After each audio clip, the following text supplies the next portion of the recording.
mentioned you had some choices this summer. Yeah.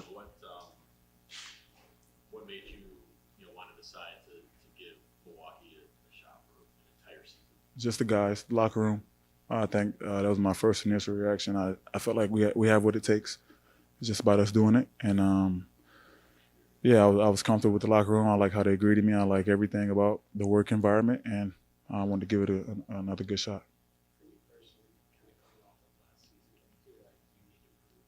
I'm just motivated. I just think all that stuff, you boggle all that stuff up, and you think about it all summer. It's a long summer. You just use it all that as motivation. I think I'm coming in very motivated, willing to prove myself to the team and to the world. Of just I still contribute to a great team, and I'm still that guy.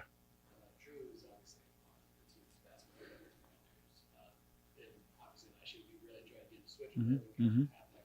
Mm-hmm.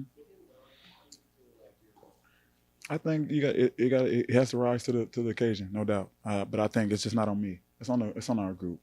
Drew's a hell of a defender. We're gonna miss him, but I think collectively, if we're all on the same page on that end of the court, it'll help us out tremendously. But I am going to take ownership and just trying to help get our group to where it needs to be on that end of the court, because offensively we got a lot of weapons. That's not going to be the case for us. It's going to be who's willing and who's sacrificing. I think that starts from me and just preaching it, and guys taking on that challenge.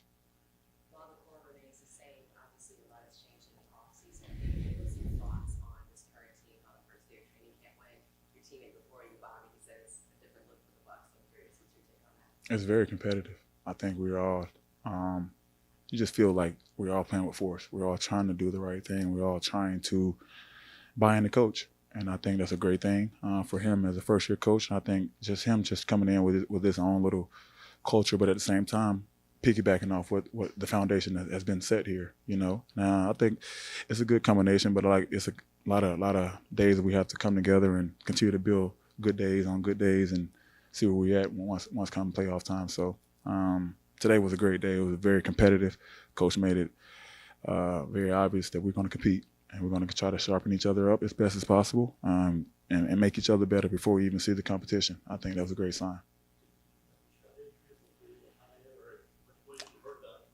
Yeah, him and my dad played against each other, so I knew he was a player. I didn't know much. I knew he was very respected from every player that played under him when he was assistant. I think he demanded respect due to him knowing the game and playing the game and stuff like that. But I just heard nothing but great things. I didn't have a relationship with him leading up into, so we're still building that. But he's been great with communication.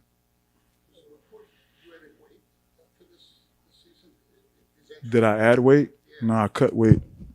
Yeah, I don't know what the report is, but I feel great. I feel lean. I just got to get my legs under me. I think that's what camp is for. But I feel great physically.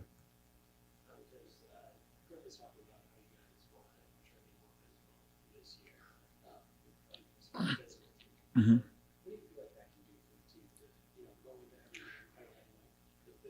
Yeah, it makes team. On previous teams, we used to preach hit first. We're gonna come out and impose our will the most all game. I think once you have that mindset, you start to play with force, not just one guy. Giannis obviously plays with force, but if we can pick it back and rise to his level of force on both ends of the court, we'll be where we want to be, and it'll make teams feel us from the start of the games and hopefully dominate them. So I just think that's a good indication of what how we want to play and how we want to the culture we want to set on both ends of the court is just play with force and hit first and be physical. I think that sends a message to the opposing team on a nightly basis. I think at some point in the last 8 years you've been across with Malik at some occasions. Malik? Yes, sir. What can he bring to this group? Well, he's a floor spacer. He can knock down shots at a high clip, and he can get high. He's not a guy where you can double team off of, and stuff like that. He's going to make you pay. But his challenge is obviously on the other end of the court. We have to get him to take on challenges and be better. We know he can knock down shots. He's going to do that for us. But like I said, this defense thing is a real thing for us, and we got to do it collectively. And guys got to take ownership and meet the challenge. I've saw the guys. I talked to the guys having summer practice. I'm going to do it here soon. I've talked to some of the guys though. Especially the new guys over there. So I'm looking forward to showing my face more and supporting those guys more as I get a full season right here in the backyard. Mm-hmm. Just buy into each other, help each other, hold each other accountable. I think that's how you build a good team, build a good foundation. That's how you do good in the NCAA tournament. The teams, the most collective team, find a way to win.